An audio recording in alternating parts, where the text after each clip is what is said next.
you, Brianne. So, Tammy Peterson is our speaker.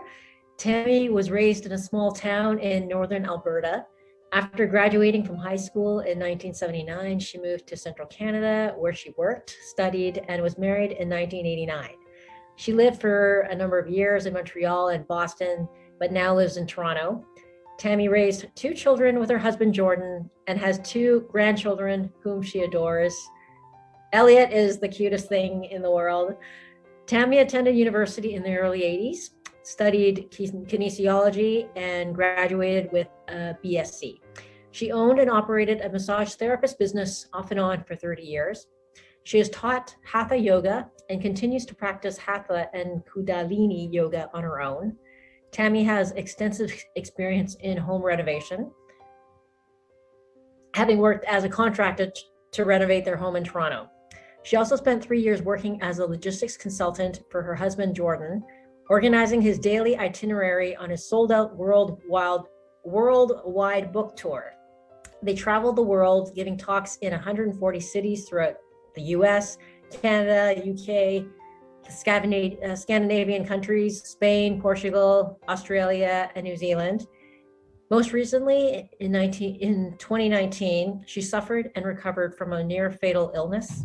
This experience changed and deepened her understanding of how life should be lived. And now she's going to speak with us about navigating difficult situations. Thank you, Queenie. I'm thrilled to be here. I feel so grateful to see all of your faces. It's such a privilege to be able to speak with you. Thanks again. I can't really express how I feel right now. It's wonderful. It's really, really wonderful. When I was sick, I prayed to God to let me live, and I said I would speak if he would let me live. And so that's why I'm here. I think Queenie knew my prayer, so she asked me to speak and knew I wouldn't say no. But it's good. It's all good. So I really did learn a lot in the last 2 years, but I'm going to take you back further because I think you need some context, because this is a story that's a personal story.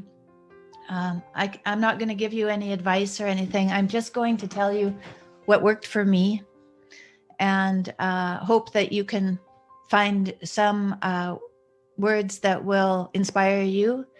And so you can just sit back and listen, and I'll try to make some sense. Okay. So as Queenie said, I was raised in northern Alberta, and I had 3 siblings who were older than me. I was the youngest in the family. And I had a pretty happy childhood. I really loved to be outside, and I think that's where God is. So I was an outside person, even though it was freezing cold, 40 below in the winter and dark. The sun would come up at 9 a.m. I'd already be in school, and it would go down before we got out of school. So you didn't really see any sunshine in the winter unless you went out at lunchtime, and we used to run around and to stay warm. So it was and then in the summer, of course, the sun wouldn't go down, and you could take a picture at midnight with no flash. So it was quite an extreme environment to grow up in. Plus it was a northern agricultural community. There was really good, because it was at such a height, it was on a plateau. We had quite a long growing season compared to, say, Saskatchewan, whereas the mid Saskatchewan you could grow crops, but in northern Alberta, near the mountains, at such a height you could grow crops. So there was quite a large agricultural community, but there was also oil and gas, and so there were a lot of immigrants coming in and out. There was a lot of money, and there were many of my high school friends. Some of my friends left and worked in the oil field and for natural gas. And so then they had lots of money, but they had no sense because they were like 16, 17, 18-year-old kids with lots of money. They usually had cars and lots of alcohol. And there was a lot of alcohol and drugs in Northern Alberta. In 1979, I think that was when drugs and alcohol were at the peak of use. And that's the year I graduated high school. So there were drugs from all over the world there, because there were oil workers coming from Colombia. They were coming from all over the world, and they were coming here with all their drugs. So it was a very difficult place to make the right choices. Anyway, I started doing yoga, luckily, when I was 13 years old. My aunt was a school teacher, and I used to visit her once a month. And I visited her in the summer. And in the summer, she asked us to tear down the pig barn, and she taught us hatha yoga in the mornings. So that was my summer, tearing down a pig barn and learning hatha yoga. She bought me a book, and I took it back 6 hours north. It was 350 miles north to my home, and I did yoga every day. And I'm very grateful for that, because as a high school student and the confused state that I was in, I would come home at night and do yoga. And if I was drunk, or if I was stoned in some way and I was trying to do yoga, it didn't work out very well. And I would come back to myself and think, this isn't really conducive to yoga, which means if it's not conducive to yoga, it's not conducive to life, because yoga is a reflection of a good life. And so that was very helpful to me. It didn't really, solve my problems, but it did help. So it did at least kind of balance me out a little bit. And I managed to graduate high school. And then I moved to Montreal and went to McGill. And I was thrilled to be in Eastern Canada, because it had been around a long time and there was a lot of history. And so when I couldn't get a job in Montreal because my French wasn't good enough, I moved to Ottawa, which was close by, and that's where I got my kinesiology degree. I lived with some girls, and then I lived with a couple of guys, and then I lived with another boy, and we set up a home, and I was living common law with him. And I was finishing my degree, but I wasn't exactly peaceful. My upbringing had been, my dad drank a lot. He kept his job, he kept his family, he kept his marriage. So he wasn't an alcoholic who was really of the worst kind, but I didn't see him as much as I wanted to. He'd come home at night and he'd watch TV and he'd fall asleep on the couch. And so I just hated the TV. I didn't hate my dad. I hated the TV instead. It was a lot easier and it wasn't as difficult, but it took me years and years to come back to my father, because my mother, unfortunately, her dad was a Scottish immigrant. And when he was a little boy, his mom and him arrived in Montreal from Scotland to meet up with his dad, and his dad had died in a fire in a rooming house the night before they arrived. So she arrived there with no money, and she had a little boy. So she went out and worked in a logging camp, and her little boy was abused in the logging camp. So my grandfather was sick and hurt, and he hurt my mom and her sisters as well. And I didn't learn this until really a few months ago.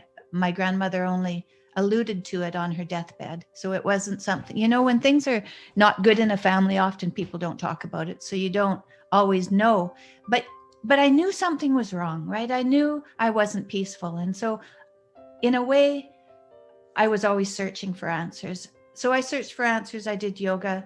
I went to church. I talked to my grandmothers who were both religious. I tried to find something that gave me meaning. I went to kinesiology. I love to draw. I love to draw life drawing and portraits. I love to swim and skate and play volleyball and curl. I went to the Briar in curling when I was about 17 years old, which is a national curling. But all of these things I did. I got married, I had children. I was doing everything I could to have a good life, but there was something in me that was unsettled.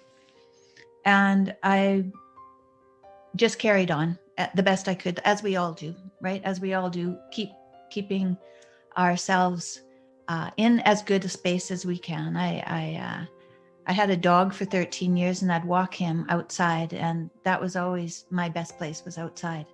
I could find peace there. If there was any kind of arguments at home, I could go for a walk with my dog, and then I would be calmer when I came back home.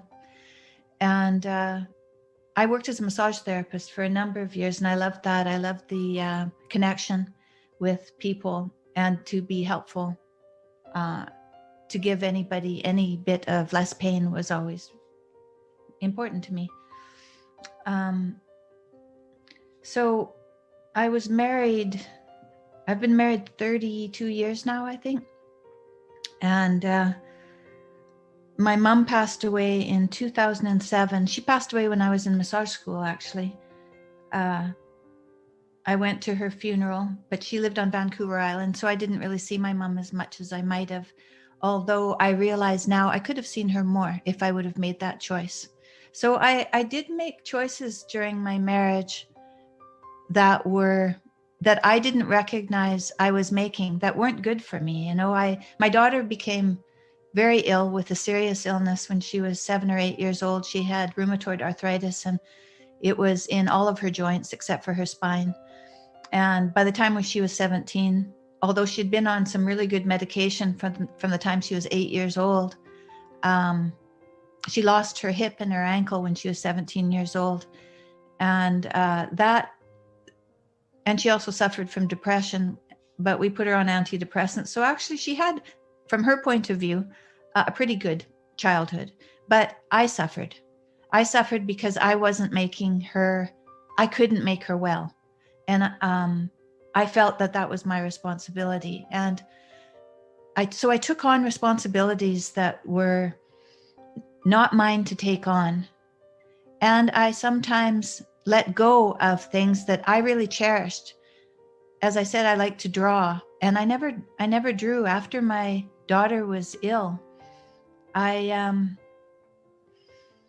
never drew at all. You know, when I remember a painting I did was, she took a picture of her hip after it was replaced, and the scar and the stitches. And I did an abstract piece of art. I painted that. But that's about all I painted. I painted one portrait of my sister's family. Eventually they divorced, so it was really nice that I'd painted a picture of them before they divorced it. But I didn't, and I always wondered, why aren't I drawing? You know, why aren't I painting? But I didn't know. I didn't look, I didn't reflect on myself and analyze my discontent until very, very recently, after I was sick. So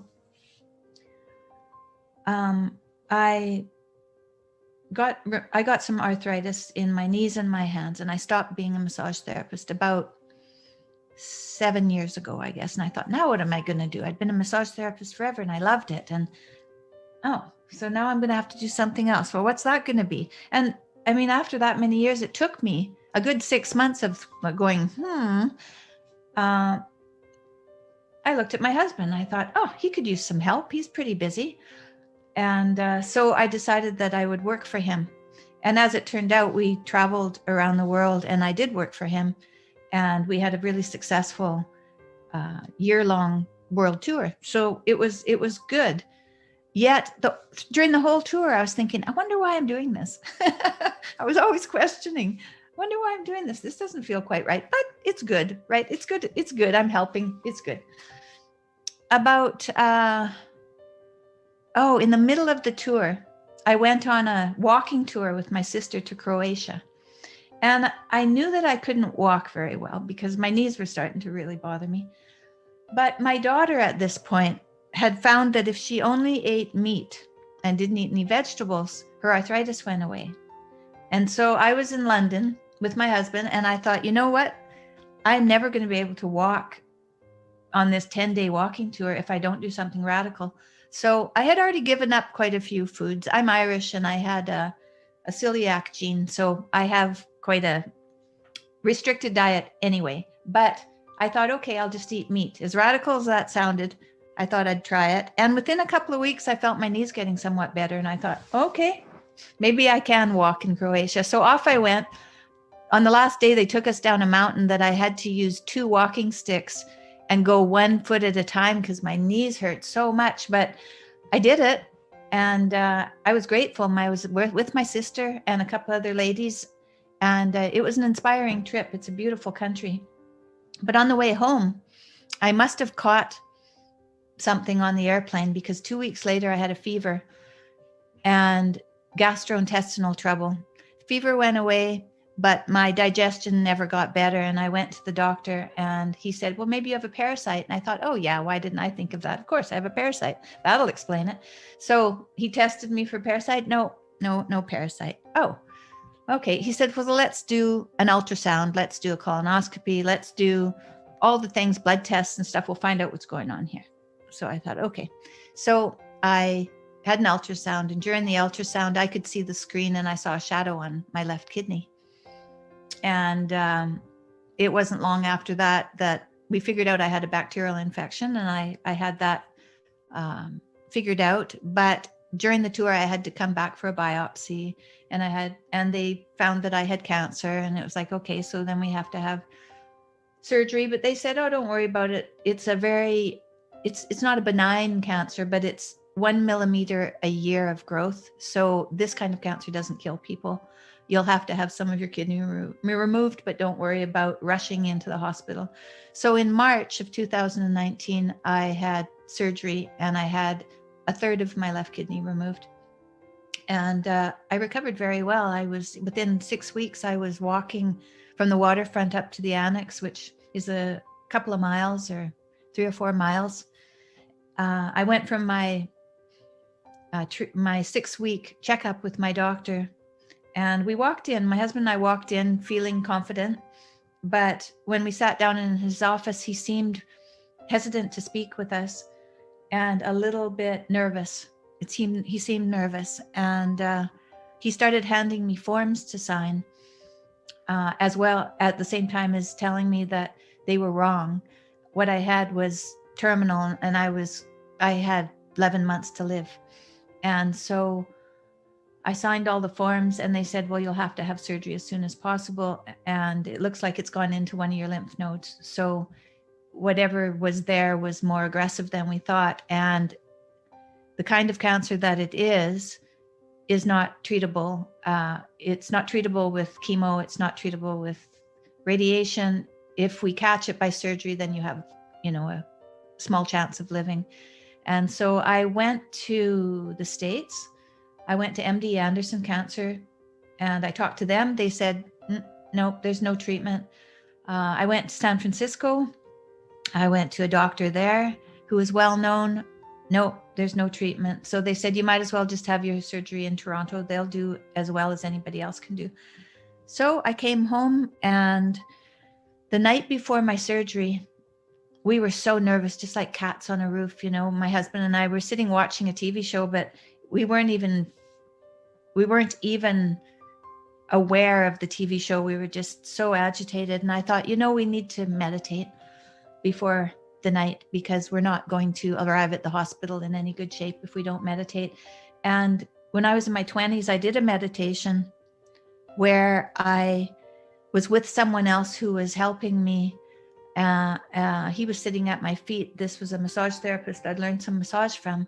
And he was not massaging my feet, but moving his hands kind of in a very rhythmic way up the inside of my foot and down the inside of my foot. And that's kind of like the spinal cord of your body, and the birth canal. That's what it reflects in reflexology. And so he said he was going to do that, and I could breathe in white light and see what I could find. So I breathed in white light down to where it was on my ovary, and when I was in my 20s, and I circled white light around it. And about 2 hours later, I felt this real sharp pain on my right side. Whatever that was, I didn't know. But when I had surgery, what they told me was the size of a softball was the size of a ping pong ball. So it seemed to me that I'd whatever had happened had taken the spirit out of it. That's what it seemed like. It had taken the spirit out of it. So I thought maybe for this cancer treatment, I could meditate again the same way and it would do something helpful. So I had my husband sit at my feet and he did the rocking, the rocking motion. And I had gotten lots and lots of prayers from all the people that we had visited all over the world. And so in my mind, I lined them up on a beach and I had them pray and I breathed in all their prayers. I breathed in all their prayers and I decided it was a gold light because it was cancer. It wasn't a white light, it was a gold light. So I breathed it in and I breathed down to my kidney and I got right down to the cells that were turned away from me. It's like they had turned away. They had decided that they were on a different path than me, which I thought probably wasn't such a good idea for me. So I talked to them, but I decided that cancer was something that was so powerful, it was way too much for one person, and it would be best if it was given back to the universe. So then kind of a black smoke came out and twirled around and went up into the sky. And then I said to my husband, well, I think we can go to bed. I think that's over. We got up in the morning, very relaxed, very calm, went to the hospital. I told the doctor what I'd done. He said that he took the same intention into the surgery and that my kidney and all the lymph on my left side, they took it all out, but nothing was adhered to anything else. It was a very clean surgery. And he was very optimistic that they had got what they needed and hadn't caused too much trouble. And so that was good. And I went home. But about 2 weeks later, my feet started to swell. And I phoned the hospital and said that my legs were starting to swell. And they said, well, you'd had radical surgery. That can happen. So we said, okay. And so then I went for my 6-week appointment. And by then my abdomen was also starting to swell and I had a leak in my abdomen. So, your lymph system is like a spider web in your abdomen. It's the fibers are so fine. It's unbelievable that anybody could. What they had to do was cut them and stop. If you look on an MRI at my abdomen, it looks like I have bobby pins all over in my abdomen. So it was like there were bobby pins holding all the lymph closed and they missed one. So it's not really surprising they missed one. You have a lot of lymph. And if you don't know what lymph is, it are these little cells that go all along your blood vessels, and your heart pumps your blood, but your movements pump your lymph. And the lymph will take out old cells. It'll take out extra fat from your digestion. So it'll just, and it takes it back to your heart and then it's redigested. So it's like a sweeping mechanism of your system. So I lost half the sweeping mechanism of my system on one half, but I still have all the other half on the other side and my other kidney. That's why we have two, I guess. So you can lose one. But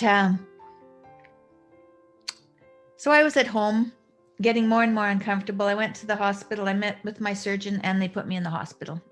He just said, walk across the street and go into emergency.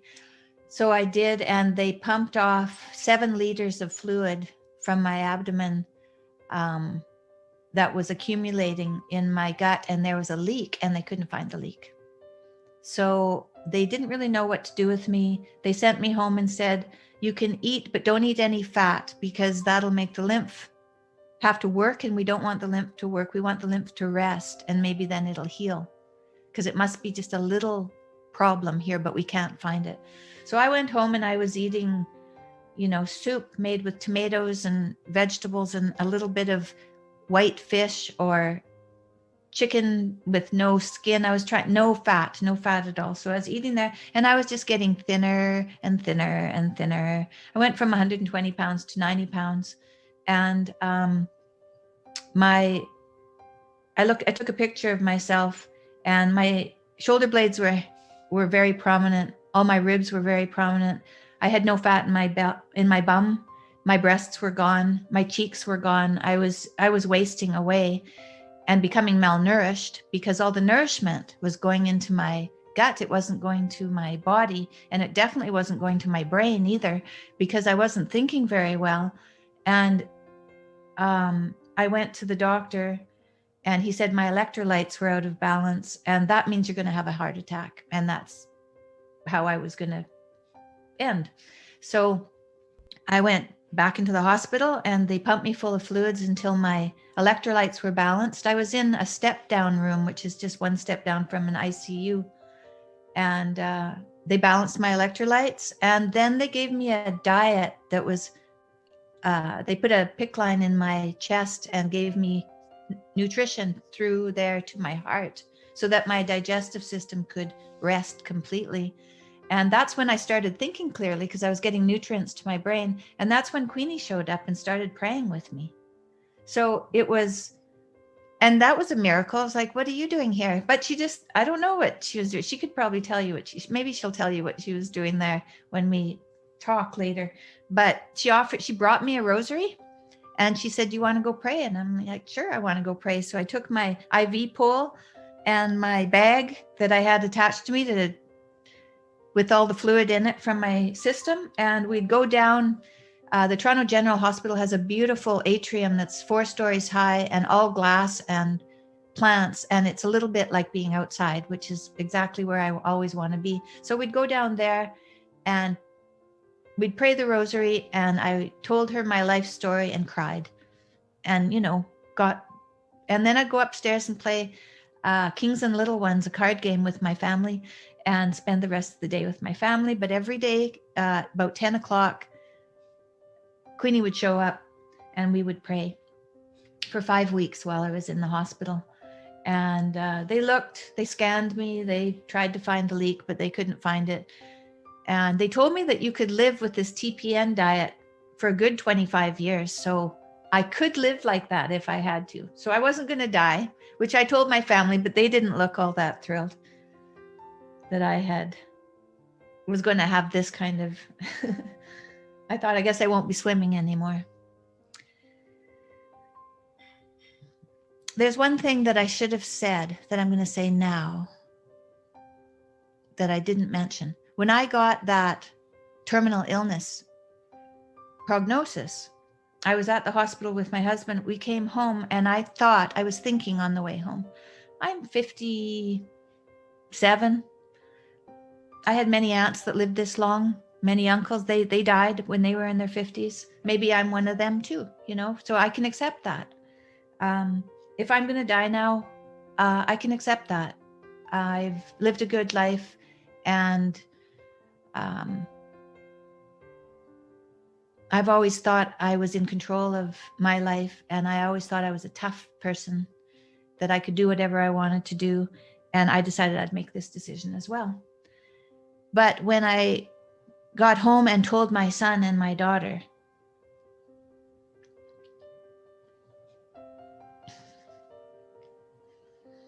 the looks on their faces made me think, oh, I'm not thinking about this right. This isn't about me. None of this is about me. This is about my loved ones. And I'm here for them. And they need me.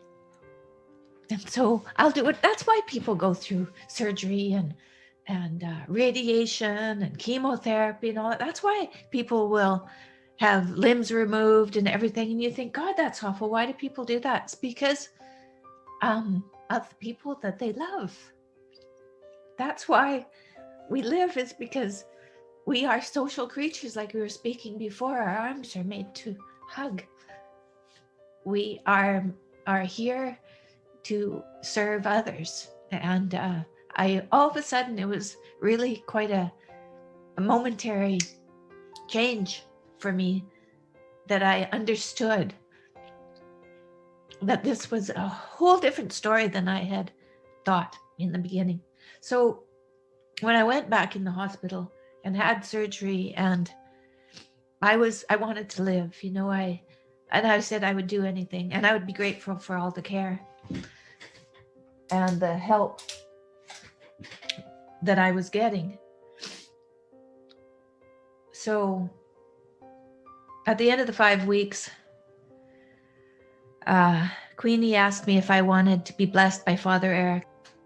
And so a priest came over and he gave me the Opus Dei novena for the ill. And he said, you pray on gratitude and best of luck to you. You know, you're going down there to see if you can be fixed or not. And so I went down there with my family. I had lots of family around me the whole time, all being very supportive. And I went into surgery and I talked to the surgeon, and he was very convinced that he would find whatever was wrong, but he couldn't find it. They were little, he'd put poppy seed oil and dye in me, and then had an MRI screen, and he thought the dye injected into my lymph would show a plume, and then they could see where the leak was, but he couldn't see it.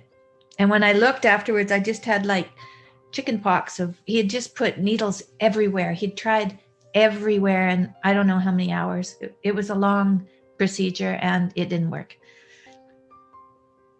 So he said, well, you know, this is Thursday, and on Monday we'll do something. It'll be a little more invasive, but we're not going to stop. We'll fix you. You know, in the end, if we can't stop this, you'll have a shunt to your heart. And then, you know, you won't have a bag anymore. So that I thought was a reasonable thing, because really at this point I was just living on gratitude. And so whatever I was going to get was good enough. And I believe that, really, truly. So many of you here, it's overwhelming. Anyway, by Saturday, the liquid in the bag was starting to get smaller. And we'd had that happen before, when the bag malfunctioned and the apparatus was dirty or something, and then the fluid wouldn't be getting out. And so we were skeptical that there was any change for the better. But the doctors had told me, they said, if you're going to find out if this worked or not, you'll have to eat something with fat in it. So I thought, okay, let's do that right now then. So I ate some eggs with some egg yolks, and that's fat. And so I thought, okay, fine. And the next morning, one of the interns came, and his nurse came, and I was eating breakfast outside, and they said, you know, you're going to have to eat something with fat in it. And I said, well, I did that last night. They said, oh, well, let's see the bag. And so I pulled up the bag, and they said, oh, well, it's clear. There's no fat in it. Like, there should be fat in the bag. If there's a leak, there's no fat in the bag. You just have whatever, you know, is in your system. Normally, there's always fluid, right? And that was in the bag. They said, well, looks like you're better. You can go. So in half an hour, they pulled my PICC line out, and they pulled this bag out, and I got dressed and went back to the Airbnb where my family was. And this was 5 days of praying the novena, not 9 days, but 5 days. And they said that now and then, even if the procedure doesn't work, the poppy seed oil will irritate the system, and it can irritate the system enough that the leak can get scar tissue around it and close. And so they thought that may have been what happened, that it just, it was lucky. And so I went home, and they followed me for about a month. They'd call me every day and tell me just to walk, not carry anything. They didn't want me to, disrupt anything that was going on. And I started gaining back a little bit of weight, and now I weigh 120 pounds. After a month, they said, I don't need to talk to you anymore. You're better. Good luck to you. And I was better, surprisingly. Now my husband's been sick. I mean, it was probably 3 weeks later, I ended up putting him in a hospital, and we've been taking care of him ever since, because he's still not all that well. But I'm better. And I thought, I'm really going to have to really, really be resilient if I'm going to take care of my husband, because he has a very long and arduous recovery. And if I'm not the best I can be, this isn't going to work. And so I was quite fortunate. One of my friends, another friend that used to come to the hospital, she came over one day and she asked me if I wanted to go to an Al-Anon meeting with her. I'd heard of Al-Anon, but I would go with her because I loved her. And I thought that she wouldn't ask me to go with her if she didn't think that was a good idea. So I just said yes. And so I went into this meeting, and when I saw the people in there, I thought, you know what? They're speaking my life. They're speaking just like me. Like the things that they are, whatever they're doing here, I understand. And so then I realized that Al-Anon was a spiritual program, and what I had was a spiritual disease. And so now it was February 2nd. So now it's been just over a year that I've been in Al-Anon. My husband is home with me. He came home in December. So I've been with him for about 3 months. And although he's very ill, and at times is okay, but at times it really isn't okay, I can do it. And it's all because I get up in the morning, and as soon as I wake up, I say, "Thy will be done, not mine." If I wake up and I have, in the middle of the night, and I have thoughts, I just say, "Thy will be done," until I fall back asleep. And so I get up and I pray, and then I take the rosary outside. I have a nice place to pray outside that's on the porch. It's warm in the winter, but it's sunny. And I pray the rosary in the morning, and then I meditate for 15 minutes with a group of mindful meditation group. I meditate for 15 minutes, and then I read some daily inspirational reading, and I reflect on them, because I find that if I read them but I don't reflect on them, I don't write what it means to me, it doesn't work. You have to engage. It's like my mom, I never had a close relationship with my mother. She was kind of cold. She was damaged. But I had doodle art when I was little, and I loved to color. And when she colored with me, there was warmth there. When we would garden, it was kind of duty. So there wasn't a lot of warmth there. And when she used to sew me doll clothes for my Barbie dolls. But she was sewing, I was watching. So the warmth wasn't really there. But when we were actually engaged in the same activity, Mom would color a little here, I'd color a little there. It was quite intimate. There was warmth there. And I think that's partly, I have an aptitude for art, but I think that's why I do art, is because it's warm and welcoming and generous there. And for 20 years, I didn't do any art. And the other day, I renovated my house. In the middle of being sick, I renovated my house. I wouldn't have if I hadn't started the house. If I'd been sick before, I'd started renovating the house before I found out I was sick. But I had wonderful people working for me, and they finished my house even though I wasn't there. So I'm very grateful to my contractors. But I made myself a place in the basement to do art. And so I have a table, and I cut out a window in the wall and put glass on the door. And so there's lots of light down there, and I put really good lights above me. So it's a great place to do art. And I've been doing Zoom meetings of life drawing and portraits and landscaping. And I've been also doing Wellspring cancer courses in art therapy for people who take care of sick people or who are sick themselves. And that's also very helpful. But I did recognize that I was doing art, and my husband came downstairs, and I was in a class, and I was very sharp with him and told him that I was in a class and that he could go, kind of like when the Queen pushes her little button and says, "You can go." That was kind of and I didn't really recognize that until the night when we sat down, and he said, "So what was that this morning?" And I was like, what was that? Let's think about that. And I thought, you know what that was? That was a very old resentment. For all those years I didn't do art, I was blaming you. And it wasn't you. It was my choice. It was my choice not to do that stuff. It's our own choices. The choices, the life we lead is up to us. It's not up to anyone else. No one else can be implicated.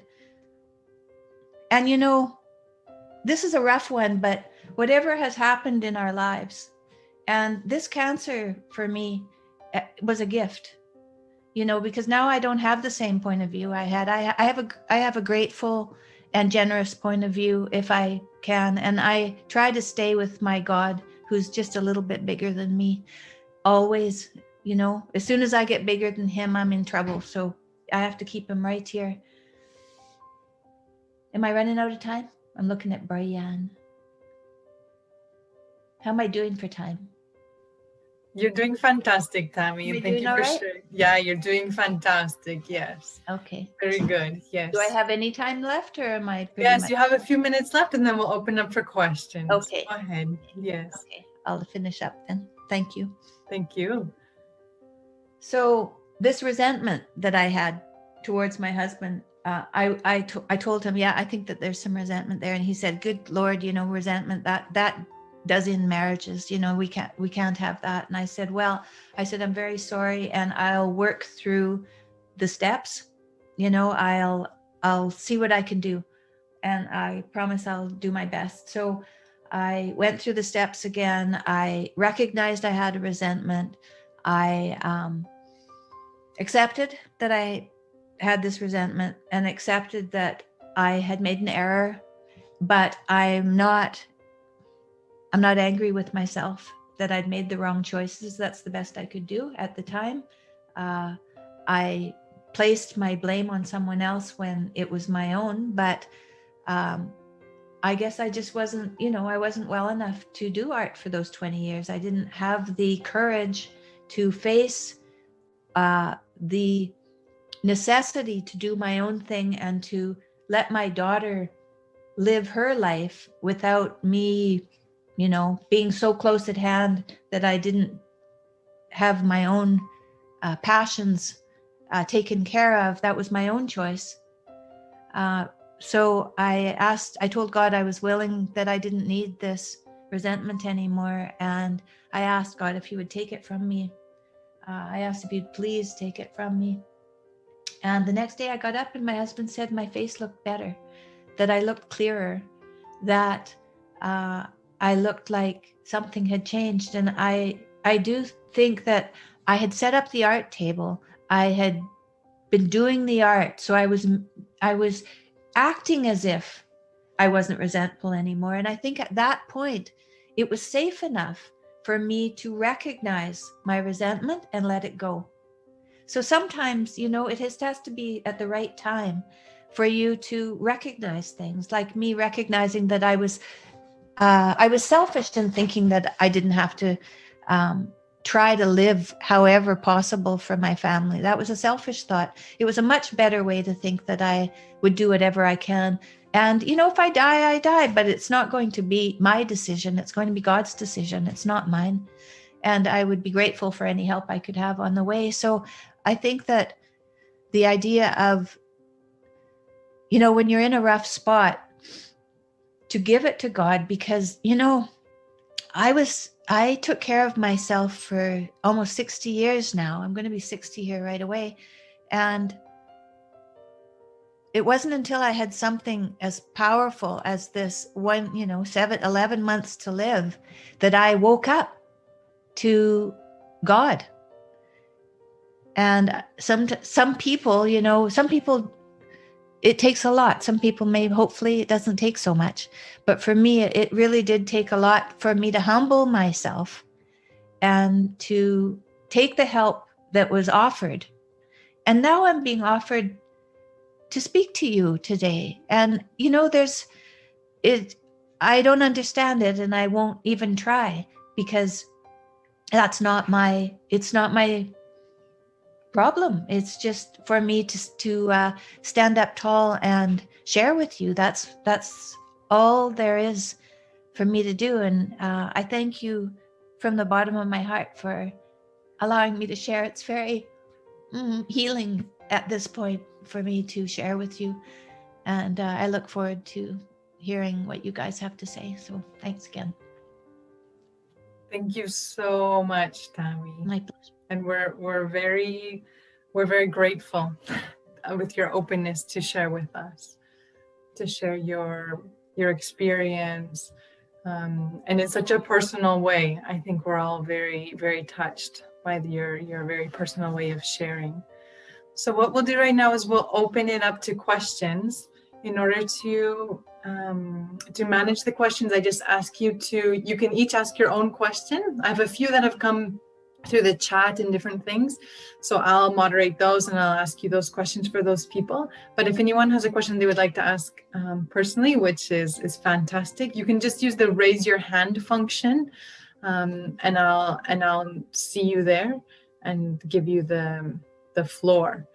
So the first question that we have here is, Tammy, do you think that God permits suffering in our lives so that we find him? And do you think that's fair of God to do that? I think that God will do whatever it takes for us to wake up. So yeah, I think that suffering is something that goes along with our denial of our higher power.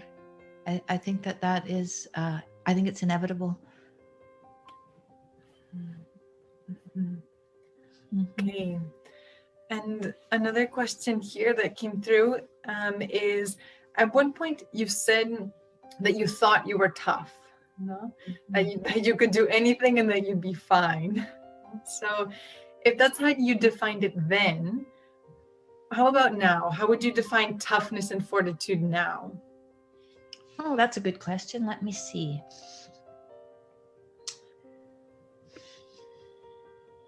I think now is in terms of courage rather than toughness. I still, all the trouble that I've had, it doesn't go away. All the fear that I have, it still comes up. The resentments, I imagine they'll come up again. God will lift them from you, but he doesn't take them away, right? He lifts them from you, from that time, from that occurrence. And so every time we live and interact with other people, if we're not putting God first, and we're putting ourselves first, we'll run into those things again. Mm-hmm.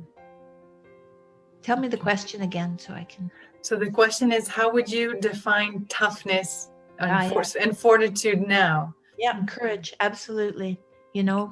Have the courage to,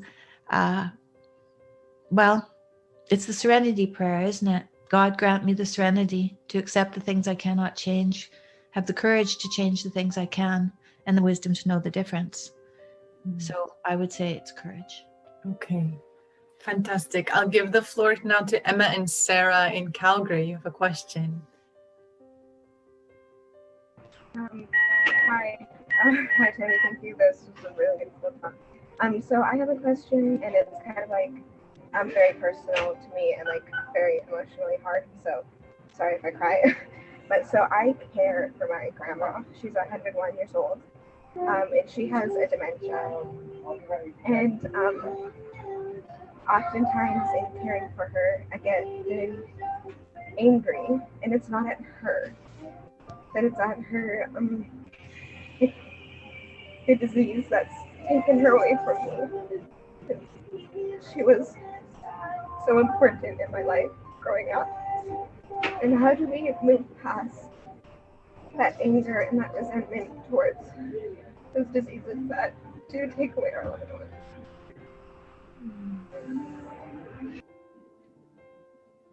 Oh, I'm sorry to hear that. It is so hard to lose your loved ones. But from my own experience, my aunt who taught me yoga,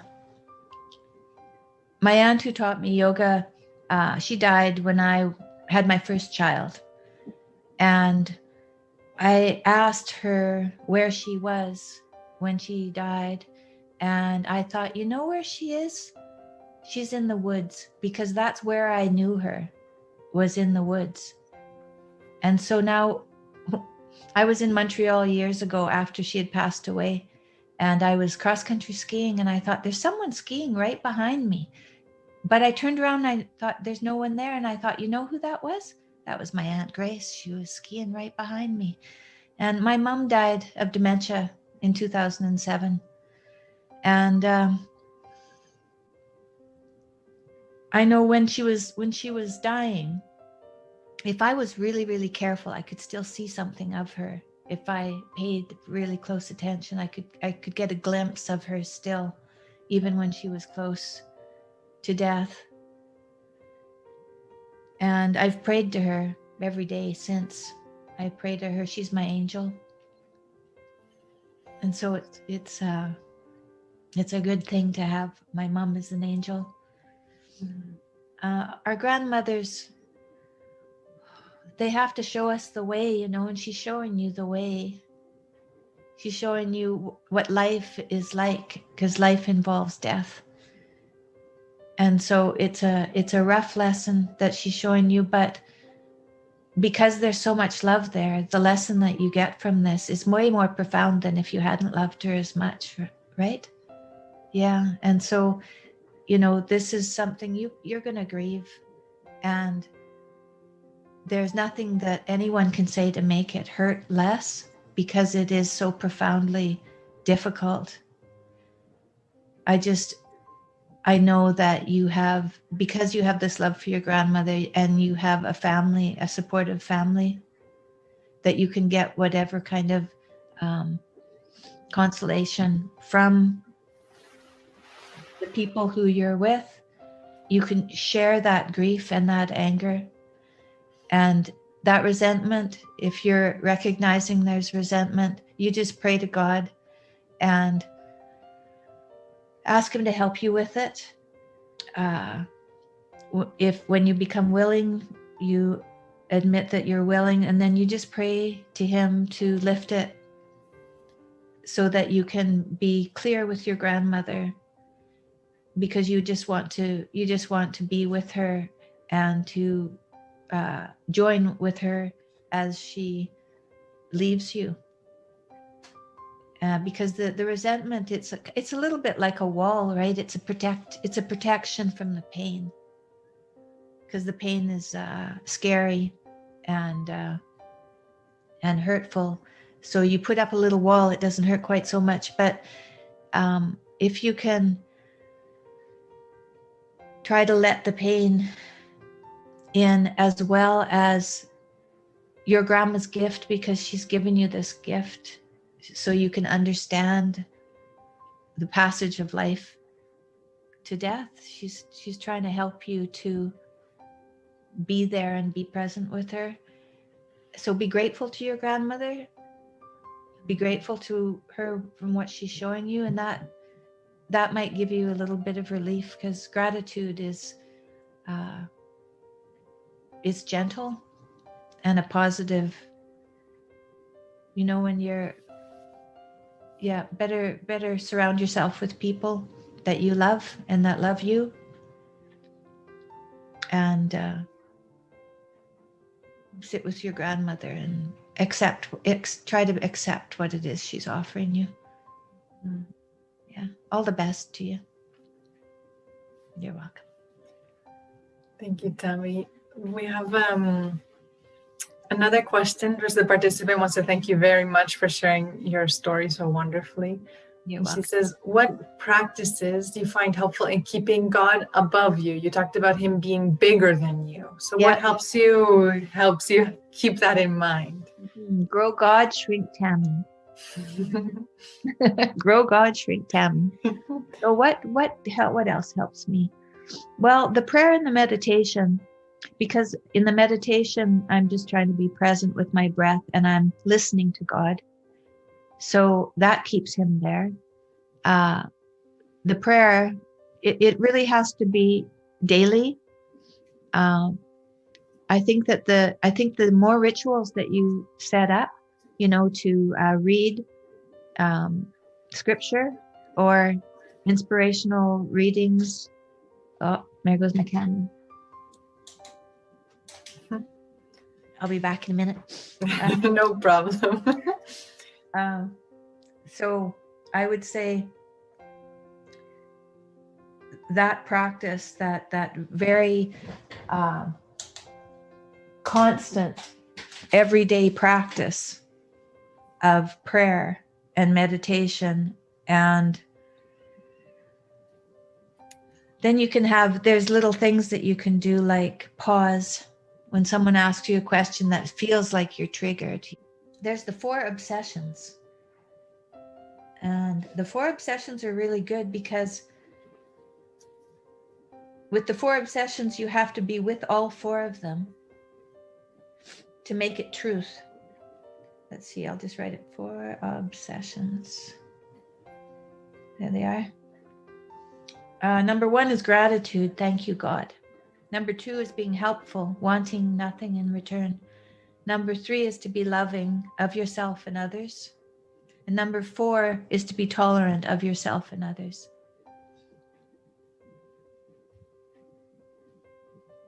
So the interesting thing is, if you're in self-will instead of God's will, if one of those is missing, gratitude, helpful, loving, and tolerant, then you're in self-will. So you have to have all 4 of those. So then you know too. And that's a very practical way of knowing. So you're trying to respond to something, you have to think, am I grateful for this? Can I be helpful? Can I be loving? And can I be tolerant? If that's true, then you can go forward with what you want to say or what you want to do. So that's another thing that can be helpful. Thank you. I'll give the floor now to Julissa, who has her hand raised. Thank you, Tammy. Thank you, Tammy, for I appreciate it, and it's so touchy. So I have a question, how do you find God, God, light, and the happiness during those tough moments, and especially for someone who has suffered their whole life, basically since when they are kids, now when they are adult, they are still suffering. So how can they find the happiness? Well, we each have to find it for ourselves. We can share our prayers, but we can't really, there's nothing we can do for other people if they don't want to listen. They have their own higher power. They have their own, they have their own life to live and their own time to find God. But we can find it for ourselves through prayer and meditation and good intentions and serving others and pausing. If you pause and wait, God will give you an answer. Sometimes it takes a few moments, sometimes it takes weeks. I had quite a bit of resentment with my daughter because she had taken my husband to Russia to a hospital in Russia, and so he was gone and for months, and we didn't know if he was going to live or not, and it was very, very difficult. And I thought, I don't need this resentment. What? It was fear, turned into resentment. It was all my emotions up in arms. And so I was resenting my daughter. And I think that I waited when I asked God, when I told him I was willing to lift it. It took 2 weeks for him to lift that resentment from me. So it can take, I don't know how long for some things. It depends what's happened, right? And how damaged you are, or how fearful you are, and how easy it's going to be for you to let go of, let go and let God, to let go and to turn to God. But it's definitely worth doing because it will turn around. It just takes time. Thank you so much. So I think we have time for maybe one more question. I'll let Queenie maybe finish off with her question here. Go ahead, Queenie. Okay, great. I'm unmuted now. Okay, Tammy, thank you so much. You mentioned earlier that you saw your illness as a gift. Now, how can we understand that? Because when you got sick, you were told that you had very few months to live. There was a lot of grief in your family. There was uncertainty. There was pain. There was just the inconvenience of going to see the doctor, traveling from one place to another. So why would you say that your illness was a gift? And whatever it was that you gained, was it worth the price of the uncertainty, the suffering, the pain, the grief that you caused in your family?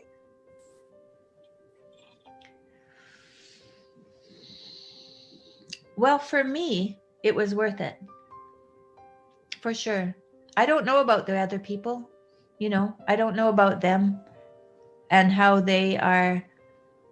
I know they're grateful I'm alive. So it's given them that kind of gratitude.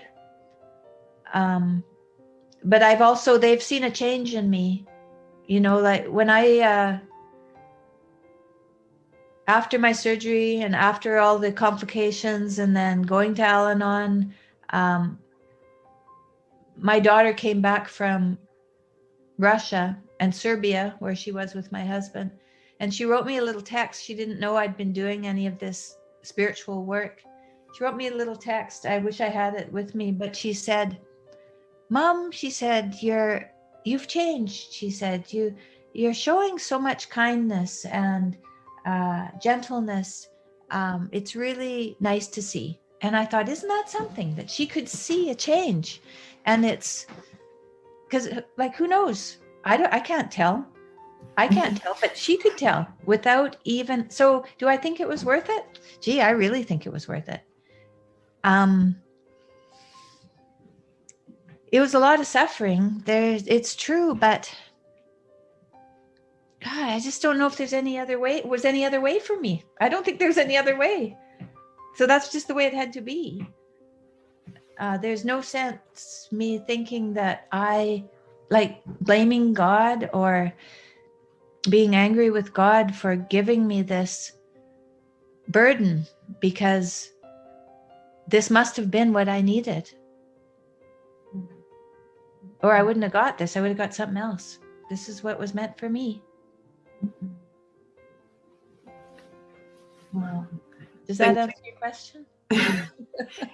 Courtney says yes. Perfect.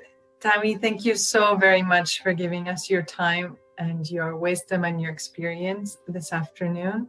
I think we've all learned a lot. We're all going to benefit. I know there are many people who had written questions also that we weren't able to get to, but I think that will be something that perhaps you can continue discussing in the small groups this afternoon also, or with your friends, and see what kernels of wisdom you can come up amongst each other by sharing. Yes, thank you. Like all the chats. Thank you so much. It's been a wonderful day, and I knew it would be. I was so looking forward to it. I don't know. I just can't. I don't know what to say. You guys, this is profoundly moving, and I'm so happy. And I hope that the rest of the conference goes well for you. As you said, I could join to some of them. So Wonderful. We'll see if I have time. I definitely will. Wonderful. Thanks again, everyone. Thank you so very much, Tammy.